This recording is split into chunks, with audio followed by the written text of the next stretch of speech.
Selamat malam teman-teman, juga selamat malam Pak Arya. Di sini saya dari kelompok 3 akan menjelaskan hasil marketing plan dari kelompok kami. Nah, di sini kami melakukan marketing plan untuk perusahaan PT Kereta Komuter Indonesia.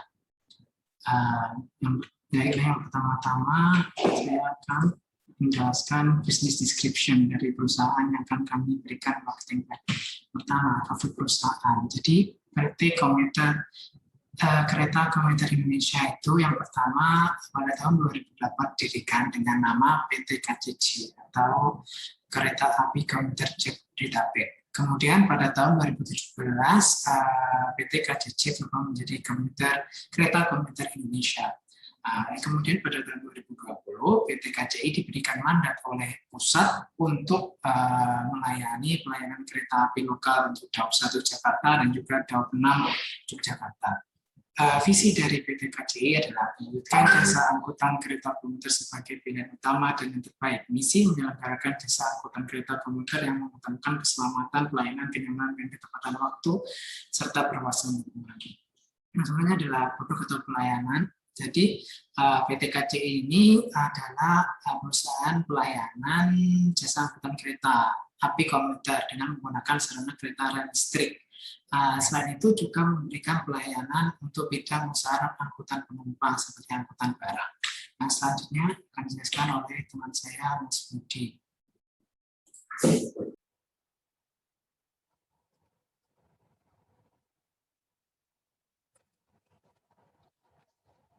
Baik, terima kasih untuk Mas Angga. Kali ini saya akan mempresentasikan tentang dasar hukum terbentuknya PT KCI. Ya. PT KCI itu ada dua untuk dasar hukumnya. Yang pertama adalah Surat Keputusan Negara BUMN nomor S 653 MBU tahun 2008 pada tanggal 12 Agustus 2008. Dan yang kedua adalah SKN Kemenkumham nomor AHU 001928 AH 0102 pada tanggal 19 September 2017. Ini adalah market research dan analis. Apa sih market research dan analis itu? Market research dan analis itu adalah untuk perencanaan, pengumpulan, dan analisis data yang relevan dengan pengambilan keputusan, pemasaran, dan mengkomunikasikan hasil analis ini kepada manajemen. Dan untuk analis kita itu mendapatkan hasil riset dan pemasaran ya, area Jabodetabek. Yang pertama adalah penumpang itu didominasi oleh perempuan dengan persentase 57%. Yang kedua adalah usia antara 16 sampai dengan 25 tahun. Yang ketiga adalah pekerjaannya sebagai karyawan swasta. Yang keempat, tingkat pendidikannya itu SMA. Yang kelima adalah pendapatan per bulan 2,5 juta sampai dengan 5 juta. Dan yang terakhir adalah tujuan perjalanan sebagian adalah untuk bekerja. Dan ini adalah hasil riset dari gap analis kita. Yang pertama adalah dimensi reliability, yaitu sebesar minus 0,80. Yang kedua adalah dimensi asuransi, yaitu sebesar minus 0,69. Yang ketiga adalah dimensi tangible, yaitu sebesar minus juga 0,79. Yang keempat adalah dimensi responsif sebesar minus 0,37. Dan yang terakhir adalah dimensi empati sebesar minus 0,10. Nah, demikian presentasi dari saya. Selanjutnya akan dilanjutkan oleh Mas Habibie. Silakan.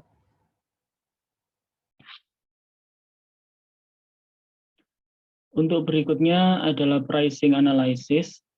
Pricing PT KCI menetapkan harga yang cukup kompetitif. Walaupun tidak ada pemain di luar PT KCI, harga dari kereta komuter akan dibandingkan dengan moda lain, semisal ojek, taksi, bis, kopaja, dan lain-lain. Harga yang ditetapkan yaitu untuk 25 km pertama, penumpang harus membayar Rp3.000. Dan untuk 10 km berikutnya dan berlaku kelipatan, ada tambahan Rp1.000. Harga ini cukup kompetitif jika dibandingkan dengan value yang didapat pelanggan untuk kereta yang sudah menggunakan AC semuanya. Berikutnya adalah customer profiling, yaitu customer segment untuk PT KCI ini yang menggunakan produk berupa layanan KRL-nya, yaitu antara lain masyarakat kota dengan mobilitas tinggi, yang kedua adalah masyarakat yang butuh harga terjangkau, yang ketiga adalah komunitas hijau yang menyukai green ekonomi, yang keempat adalah orang yang menghindari kemacetan, yang kelima adalah pedagang atau wirausahawan karena ini cukup murah moda transportasi ini, dan juga pelajar dan pekerja kantoran. Berikutnya akan dilanjutkan oleh teman kami. Terima kasih. Recording in progress. Baik, selanjutnya adalah terkait dengan competitive advantage ya. Competitive analysis. Nah, competitive analysis yang coba dianalisis ini adalah yang pertama terkait dengan daya tampung yang besar, bahwa KRL atau KCI sendiri memiliki daya tampung penumpang yang cukup besar dibandingkan dengan moda transportasi yang lain. Kemudian anti kemacetan jelas berbeda dengan kendaraan roda 4 yang melalui jalur darat, jalan raya yang masih ada kemungkinan kemacetan. Aplikasi KRL Akses akan sangat menunjang baik itu user friendly untuk operasional, untuk pemesanan tiketing dan lain sebagainya. Kemudian layanan prioritas ini menjadi penting untuk bisa memberikan privilege kepada pihak-pihak atau kepada pengguna jasa KCI yang memiliki kebutuhan khusus ataupun kondisi-kondisi dengan perhatian yang lebih daripada yang lain. Kemudian Eco Green jelas ini merupakan salah satu bentuk kendaraan ramah lingkungan yang advance ya, artinya ke depan bisa menjadi pengembangan pelopor untuk Eco Green di Indonesia itu sendiri. Selanjutnya dalam marketing goals dan objektif, sebagaimana prinsip SMART ya. Jadi yang pertama adalah bagaimana okupasi dari gerbong itu bisa meningkat sebesar 5% pada weekdays dan 10% pada weekend. Kemudian meningkatkan pengguna dari kalangan pelajar ataupun mahasiswa sebesar 5%. Dan yang ketiga adalah bagaimana tingkat kepuasan ini bisa diukur melalui survei. Sebelum dan setelahnya ada peningkatan sebesar kurang lebih sekitar 5%. Nah, jumlah keterlambatan kedatangan dan pemberangkatan kurang dari 3 kali setiap bulannya. Tentunya semua goals ini harus terukur dan terkendali dalam rentang waktu 6 bulan. Selanjutnya akan dilanjutkan oleh teman saya. Terima kasih Pak Gunadi. Berikutnya marketing goals dan objektif. Pertama, peningkatan okupasi gerbong sebesar 5% pada weekdays dan 10% pada weekend. Yang kedua, meningkatkan pengguna dari kalangan pelajar atau mahasiswa sebesar 5%. Ketiga, peningkatan kepuasan pelanggan melalui survei sebelum dan setelah. Keempat, jumlah keterlambatan kedatangan dan pemberangkatan kurang dari 3 setiap bulannya. Kelima, secara umum goals dan objektif diukur dalam 6 bulan. Berikutnya, yaitu marketing strategi. Marketing strategi yang digunakan, analisa SWOT untuk strength-nya. Pertama, kenyamanan dan keamanan pelanggan. 2, tidak ada pedagang asongan yang masuk kereta. Ketiga, banyak inovasi dan layanan yang diberikan kepada pelanggan.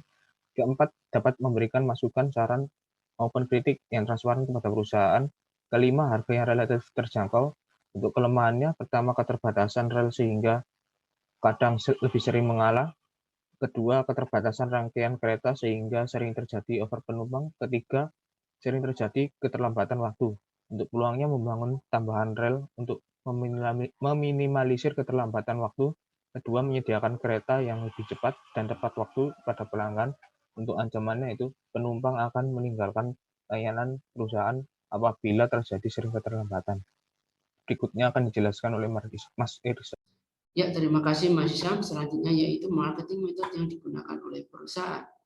Yang pertama yaitu partnership, yaitu bagaimana perusahaan menjaga hubungan baiknya dengan berbagai pihak, seperti pemerintahan sebagai pembuat kebijakan tentang layanan transportasi, dan kedua yaitu TNI dan Polri sebagai aparat keamanan, tiga bank sebagai support finansial, dan berbagai pihak lainnya.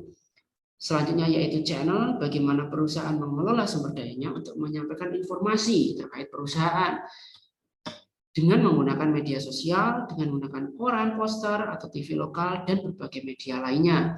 Selanjutnya yaitu bagaimana perusahaan menjaga hubungan baiknya dengan pelanggan. Tentunya dengan yang pertama, dengan layanan transportasi yang secara profesional, kedua dengan layanan angkutan misalnya, yang ketiga yaitu CS yang responsif untuk menerima dan memberikan respon cepat terhadap berbagai masukan pelanggan dan berbagai layanan lainnya.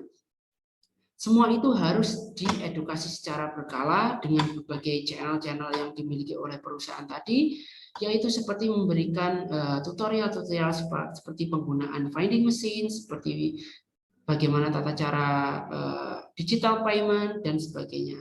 Terima kasih. Selanjutnya akan dilanjutkan oleh Mas Irwan.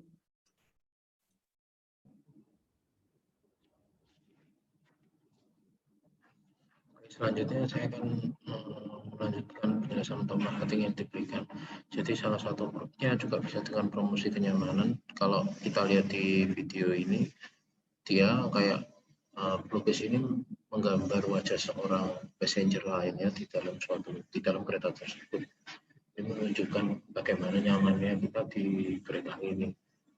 Kemudian kita juga bisa dengan menambahkan stasiun-stasiun lagi untuk memperbanyak layanan stasiun yang ramah lingkungan tentunya, dan memudahkan pengguna untuk mengakses stasiun ini. Terus juga diberikan edukasi mengenai eco-green, di mana kalau kita menggunakan kendaraan umum ini pasti akan menurunkan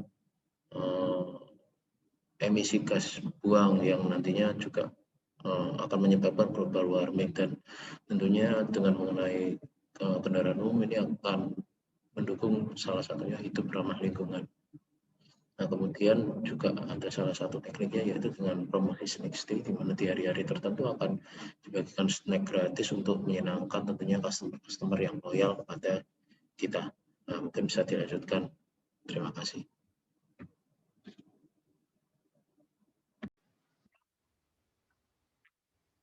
Selanjutnya adalah marketing budget, budget operasi dan pemasaran. Untuk budget investasi adalah sebesar 270 miliar sekian. Itu terbagi untuk investasi sarana gerak, prasarana, fasilitas, aset dalam penyelesaian. Kemudian untuk budget operasi dan pemasaran sebesar 1,3 triliun. Itu sebagian besar dialokasikan untuk perawatan dan cucian sarana perkeretaapian. Sukses measurements terdiri dari 4 sisi, yaitu finansial, customer, internal business process, learning and growth. Di mana untuk contohnya adalah finansial adalah peningkatan laba perusahaan.